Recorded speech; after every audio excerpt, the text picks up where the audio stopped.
So I'm pretty sure nobody expected this, but since Alpha Ninja Warrior Season 3 is coming around the corner, I'm deciding that I should do an analysis on each of my Alpha Ninja Warrior Season 1 and 2 runs. And these are pretty much going to be how I see them, and pretty much explaining my point of view on everything that went on that day and on the days that I ran.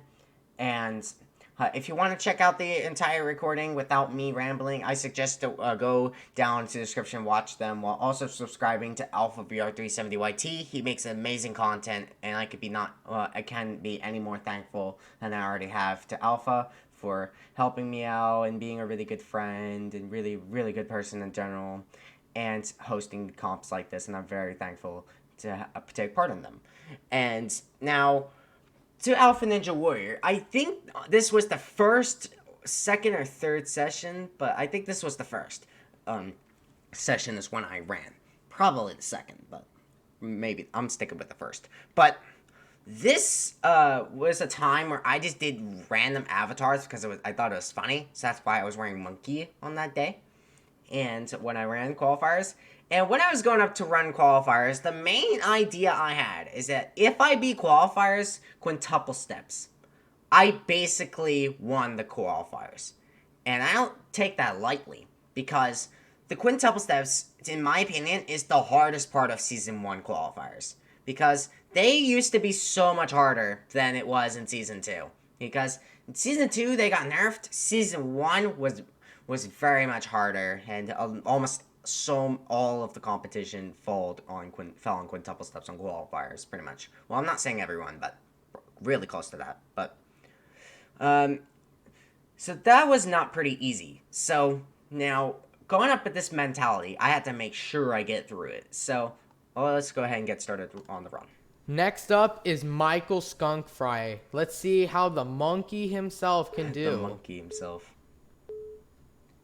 And so here, for the strategy, since this was these were pretty tough jumps, I did more of like a sideways long jump because most of the time I just had to angle them right at the top of the step and then jump to the next step because there were so much bigger jumps. In Season 2, you don't see me do that because I can easily make them because they're closer and they're much easier jumps.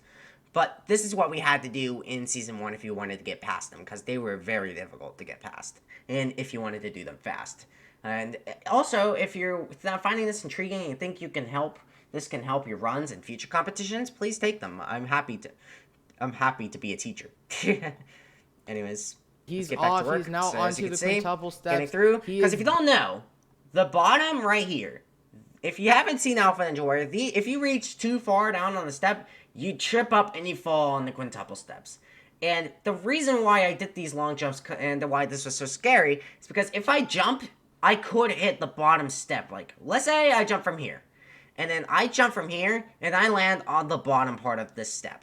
I would fall into the water and fail. And that is why I'm going so high and then jumping to the next step, because I don't want to touch too far down. And blazing in speed, so that's really important. Going from step to step. He is now already onto Dragon Glider. Dragon Glider was unfailable. It is free. And he lands onto the rope. He is Swing now grab onto used to be difficult, but now I managed to get through him so quick.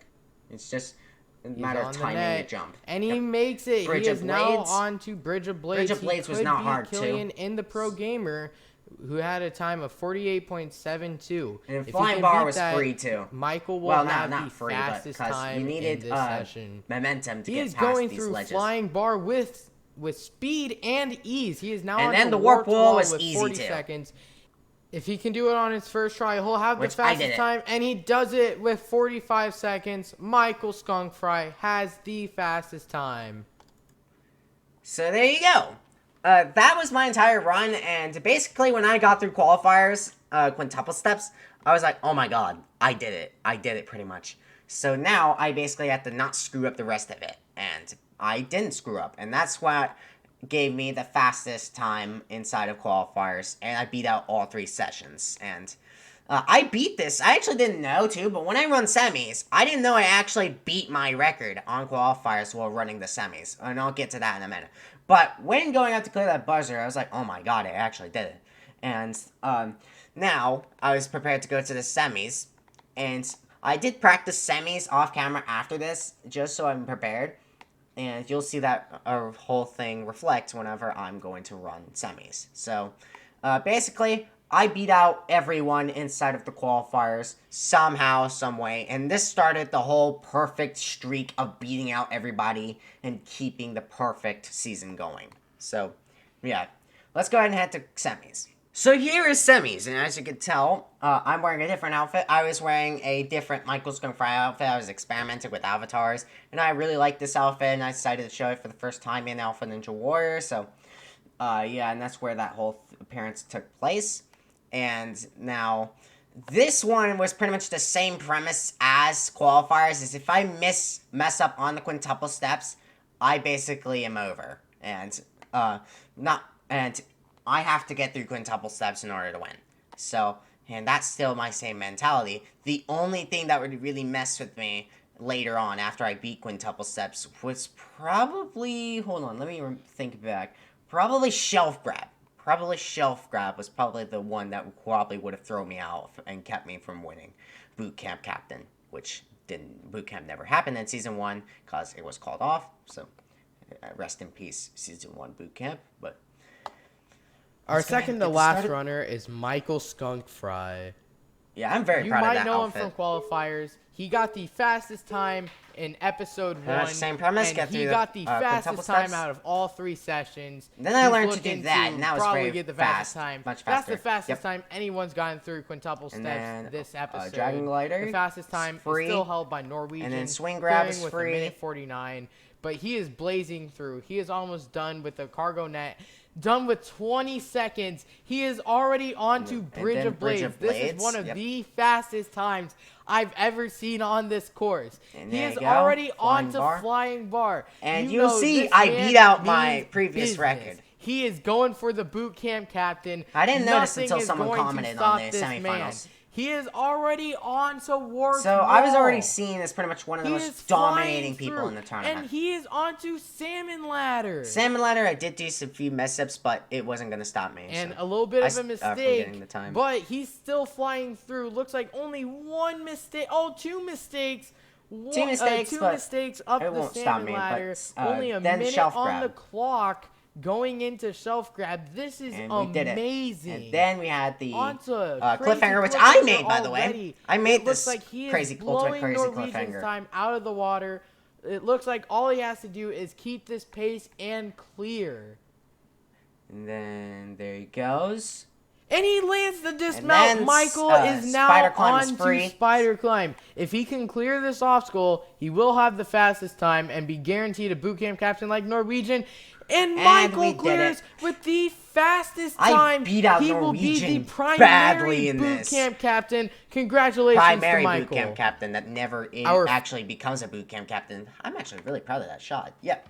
That's actually a pretty cool shot to see on that. And so, now, I was honestly shocked that I got boot camp captain running through that course because I thought I was going to fail like either the ultra crazy cliffhanger or the shelf grab after I beat quintuple steps. But that didn't happen. And I actually managed to clear and get primary boot camp captain. And boot camp, I was originally going to be the leader of boot camp, and boot camp was going to have like all that, and it's going to have a power tower, and it was originally going to have a pressure test, but it never happened, and then the entirety of boot camp was called off because boot camp wasn't going so well, and there were admins that were trolling, and multiple different reasons. Alpha, if you're watching this video, you can list them all on why you called off the boot camp, but other than that, I'm saying I was very proud of this semifinals run, and this is probably one of the greatest runs of all time. But it was probably one of my best runs, but it'll be nothing compared to this grand finals run. So here is my grand finals run, and this was the time where Roblox's avatars were broken, and I decided to stay and run as the noob anyway, so that's what I did, and I was very And that was a pretty good idea at that point. And just because I'm a noob doesn't make me any different. And that's why I ran, and it showed that the avatars don't matter. It's still the same person. So, and that's one reason why I stayed to run. And then, to talk about the competitor profile that I sent a quick competitor profile because I thought, hey, that would be cool to add in, and so I did. And I was gonna send a competitor profile for season 2, but it never happened. By the way, there is a competitor profile for me inside of Season 3, which you will see later. So, yeah, I'm very happy of that competitor profile. So, you'll be able to see that in the future. So, and I won't reveal anything about it, but I'm very excited, and I'm really proud of the competitor profile. But this is a quick one to send in, showing my appreciation, yeah, and pretty much my honest reaction. And pretty much, yeah, and you'll hear it for yourself. Thank you for having me on here, Alpha. I'm really excited to run this course. I never would have expected to got this far, but thank you all for the support. I guess I underestimated myself. So anyways, best of luck to me and everyone else in the competition. Last but not least, on stage 1 is Michael Skunk Fry. So here, before I start this run, I decided to think that I think, if I remember correctly, the hardest obstacle for me was probably going to be the jumping spider. I think, anyway. It probably wasn't, but jumping spider was very difficult, and if out of all obstacles, I think jumping spider was going to be the difficult one. And I also needed to make sure I beat High Road, because I absolutely sucked at Double Twister. Like, I was trash at Double Twister. So I did not want to do that. So I had to go as fast as I can, time the High Road, and you'll see that I pull a little trick that I found out while practicing for Grand Finals. I found out you can do. So if you haven't seen it, I'll show it now once I actually So far, he has had a perfect season, and I mean literally perfect as he waves hi to the camera. He got first place overall out of all 3 episodes in qualifiers. I really like Grand Finals map. He got first place overall in semifinals. Like, I have to be honest, Grand Finals so can he get first place overall on stage 1? That is the question as he heads to spin cycle, and he is going insanely fast. This man has a need for speed. Cycle. Only 15 seconds have passed as he is on Dragon's Glider. What is that time placement, by the way, Alpha? What are you doing? Holy crap. Were smoking. He is already on to Jumping Spider. Yeah, this man is a speed demon. He is not messing around. Spider. I almost failed Jumping Spider, but I did it. With insanely good time, with a minute left going into Tire Run. Tire Run wasn't that bad. If he can do everything else flawlessly, he could get the fastest time, which is right now held by Cyrus, which was around 20 seconds on stage 1. It was pretty easy. Yep. And then High Road. And he's going for High Road, so he might get the fastest time. No choice. Oh, that's why you put the play time there. Can he land it, though? And he has, as he goes to the ladder, he is climbing. Oh, wait! He's doing ladder flicks. Are you kidding me? And he is clear with 28.25 seconds. Michael Skunk Fry got the fastest time on stage 1. Kept his perfect streak alive. So that right there is probably the best Michael Skunk Fry run out of all of Alpha Ninja Warrior. So far anyway. I don't know if I'll get better ones, but that one is probably one of my favorite Alpha, if not my favorite Alpha Ninja Warrior run of all time, because it really put in a proud efforts of me, because I think, wow, I actually did it. No way. And then this was shown. I decided to do the ladder flicks because I found them out, and I decided, hey, wouldn't it be cool to show it off whenever I'm going on the real course and get there? Yeah. But this one wasn't as big of a threat to me as of something like Stage 2, which we'll be getting onto later. But this one, I was shocked to beyond belief that I actually did. It's like, how am I getting this far in a competition? And I was hoping to at least get to Stage 3 in this tournament. If I get to Stage 3, that's my goal. And then you'll see what happens on Stage 2. But Stage 3, I would get proud of. Stage 2, I still would be proud if I failed stage 2 because I still got this far and I beat out so many others and I got 3rd place and yeah, that's pretty much that whole thing. But I still got the fastest time and I beat out everybody and pretty much gaining first in everything, having a perfect season so far. So here is my Stage 2 run. And Stage 2, and this is the last run of Alpha Ninja Warrior Season 1 for this. And going into Stage 2 had the same kind of ideas as qualifiers, where if I beat the Lightning Bolts, I basically beat the stage. And you'll see what happens when I get to Lightning Bolts on there. But pretty much that was my mentality on that whole thing. So, yeah. The final hope for Stage 2 is a lot of people really expected me to win. If I were to ask anyone who would win Alpha Ninja Warrior, and not most people would say Cyrus. him because his season has been literally perfect. From the start, really like Michael has been proven sequence. to be a speed demon, getting first place out of every single runner in qualifiers, then destroying all 30 people in the semifinals, getting first place overall in that, and now with a Stage 1 clear under his belt, getting first place in that as well. Can he clear Stage 2? Of course, Michael has been proven to be a speed demon. Can he speed demon his way through Stage 2? I just left Shift Lock and started spinning because Cyrus I found is that out in and I thought it was first pretty cool. with a game to wall flip with 5.75 I really like seconds the attention left. to detail on And if Stage Michael 2. can get there faster Not as or good as, clear Stage Season 3, 2, but he will it's be really the good. last ninja standing Especially and could the flame potentially effects. get 10,000 Robux. But if he cannot get there, Now Cyrus Lightning will Bolts, be this the is the last one. ninja standing and will take home 1,000 Robux. Michael is already on to Lightning Bolts with the fastest I messed pace. this up so bad because I... And he's down! Wait! He missed! He's down! Michael, who's gotten first place all season, chokes on the last transition on the Lightning Bolts, and that means Cyrus has gotten the last ninja standing prize of 1,000 Robux. I pretty much, I call it this pulling of Vibes, because Vibes did the exact same thing as me, because Vibes' run, he practiced and went through the full stage, and he cleared it. Everything in first try on his practice run, and then on his real run, he failed the Lightning Bolts. I did the exact same thing as Vibes did.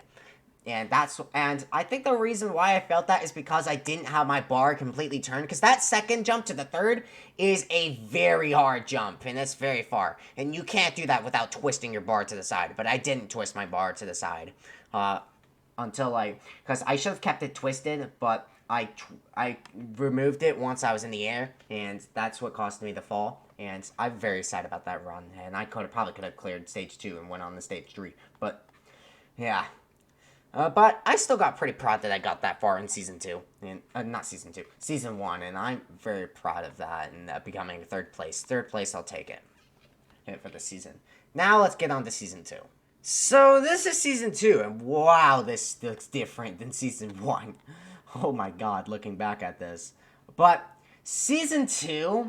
the only real fear that I had in the qualifiers course is Rotating Bridge. Rotating Bridge is, in my opinion, the hardest obstacle in qualifiers. And you'll see that really reflect whenever I get to semis. But pretty much, the mentality is if I beat the Rotating Bridge, I won the qualifiers course. And I don't take that lightly. So, yeah. I'll show you how I do, and I'll explain a few things. Our final runner of the night is But you can tell, those qualifiers, quintuple steps in Season 2 is much easier. Stage 2, he had the Season perfect 1. season, getting first place overall in every single round, qualifiers, semifinals, and Stage 1. But it all fell short whenever he fell on the Lightning Bolts in Stage 2, and he's looking to make up for it. And remember, the person with the 10th place time is Murder Mystery Master 158. That was pretty easy to get through. Propeller swing with 7.673, but Michael has already gotten there faster, which means they are out of this But these obstacles are tough. Will be much tougher than Season 1. Finals. Now it's just all about whether Michael wants to clear and maybe rack up some Robux on the Mega Wall. Spoiler alert, doesn't happen. Get there, I don't go up the Mega Wall. obstacles, starting with the rotating I'll get to that in a bridge. minute. the rotating bridge, the one I was scared about, but I did it. Only 37 seconds on the clock and only 40 going into flying bar. He is not stopping for anything. One more jump. Now the dismount, and he's done it. Now he's going for the Ward Wall. Will he go for the Mega Wall? Nope. No, he is not. He's going for the normal Ward Wall. And he has done it. Michael Skunk Fry has cleared, keeping up with the perfect streak, except for stage 2. He is going to the semifinals. Yep. So, to explain, I got a lot of questions asked after this run. It's like, why didn't I run the Mega Wall? Well, the thing is, when Alpha Ninja Warrior 2 was being developed, he showed me the Mega Wall and allowed me to practice it and look at it and stuff to check if it's possible. But I decided, but then when I had admin commands, I turned it on to mess with it. And then I decided that if I do that, it'll be unfair for the competitors, because the other competitors did not get practice on the Mega Wall. They do not get practice on the Mega Wall. So they only be able to practice the Warp Wall. And so I decided that since I practiced it already on the Mega Wall, I decided, no, I'm not going to run it, because I think that's unfair for the other competitors. So that's why I took the normal Warp Wall. And I didn't care if I got the Robux on either way from Mega Wall. And plus, I probably wouldn't even make it up the Mega Wall anyway, because I am trash at the Mega Wall. But, yeah, I was very shocked after getting through Rotating Bridge, pretty much getting through this, because I expected to fail either Seminole or Rotated Bridge, but Rotating Bridge was by far my biggest fear. So, let's head over to the semis. So here is my run on semis, and I had the same mentality as the qualifiers of getting through Rotating Bridge and then I'll clear, which probably would have happened because the other obstacles were pretty much easy after that. I practiced them all really hard, and they were actually not that bad to get through once I knew how to do them, but you'll see what happens when I get to Rotating Bridge, so.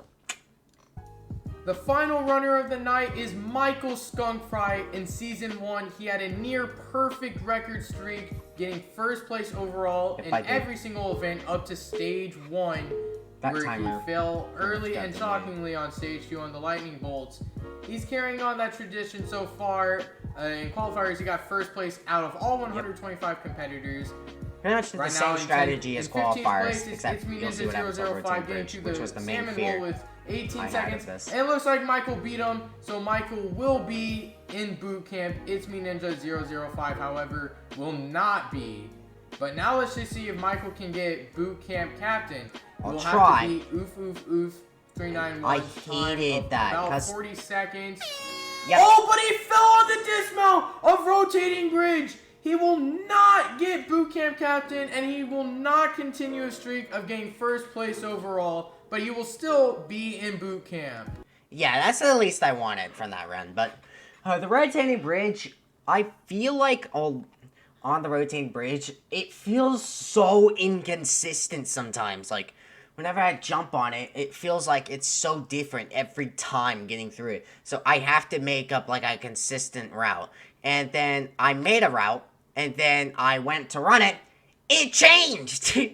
Like, oh my god, that's what it felt like. But I'm not saying that it is, but that's what it felt like, because it didn't rise up. Because I was expecting it to rise up to the top, and then I was going to jump on the side, and then jump on it. But I feel like the speed also really got to me, too, so I should have slowed down, and maybe I would have been more careful on it, and I probably would have still got first place, but yeah, that didn't happen, and I got too clouded with speed, so yeah. So now let's head on to boot camp. Okay, so here is day 1 relay race of my runs, and I'm gonna say I suck at boot camp. I absolutely suck, and you'll see that whenever I go through boot camp, and because I remember on the days when we were running boot camp, you only had 10 minutes to practice each obstacle, and the obstacles inside of boot camp were brutal. They were very brutal. Even the warp wall was bad. And then I pretty much just tried my best to get through it, and you'll see what happens. And I made some crucial mistakes that led to my team running to go to the power tower in the day 2, but we'll get to that when I can. But yeah, I was not proud of my boot camp runs, because I feel like it was very much humiliation, because I was known as like the guy that clears everything thing pretty much, and the one that gets the fastest times, but that shows complete opposite in boot camp. So first up for the Red Rebels is Michael Stonefrye. Yeah, I was the Red Rebels. Last Nor picked season me. he had near perfect Rebels, season, Red but Rebels, this season it's remember, just not how I it think. was. I'm pretty sure. Let's see if he can have But I could not time that right. And already failed and I already the failed to rolling give log. myself a penalty So for 30 far, seconds, I I believe think. only one person has been able to get through that, and that is Stanny Bear. However, let's see if Michael can get through the warped wall. The warp wall is torture right here. Okay, a little bit of a hesitation, but will he get it? Should be no problem. But he misses it! Nope!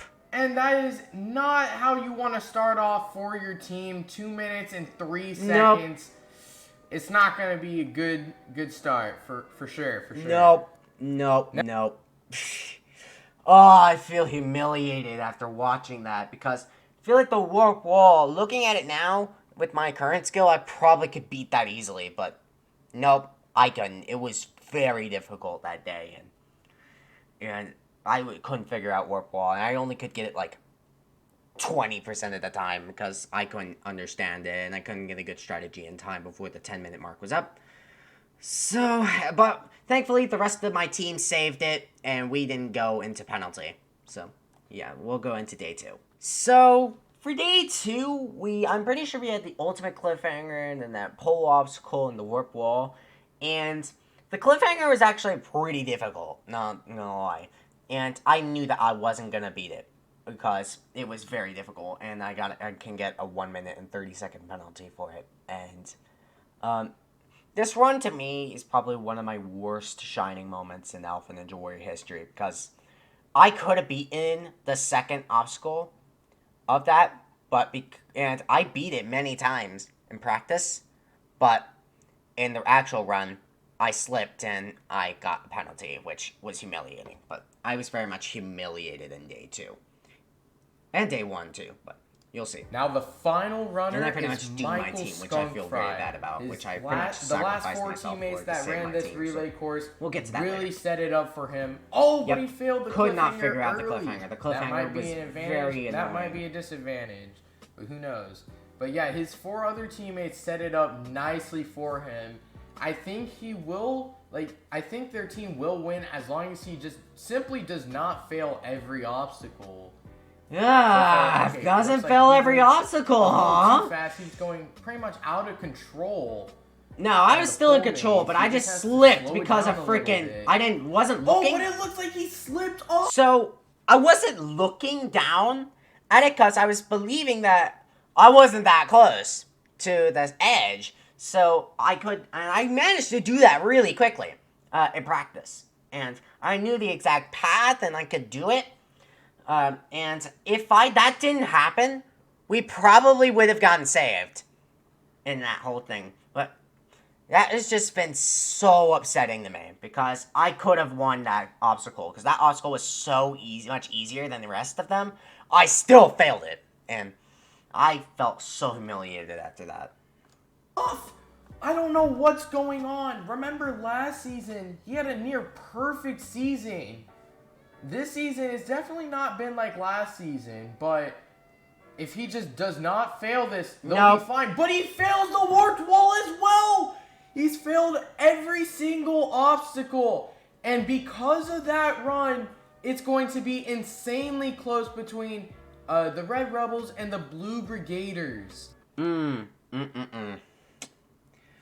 I hated my boot camp runs on Relay Race day 1 and 2 because I feel like I could have done so much better on that day, and I'm not going to stress about it because it's already over, and I'm happy that I got that far into boot camp, but I really wish I could have gone back to Grand Finals and beat Lightning Bolts, but it didn't happen, but I'm honestly very proud of that whole run, and we still got second, but on the whole thing, so we had to send a member up, and everyone was fighting in the group chat that we had on Discord about who to send up, and then I just decided to send me up. I'm gonna sacrifice myself to save my team, and that's pretty much what I did. And everyone pretty much was on my side, and everyone was supporting me, and so yeah, that's pretty much why I went up to the Power Tower, which I'm going to fight Vanabear in.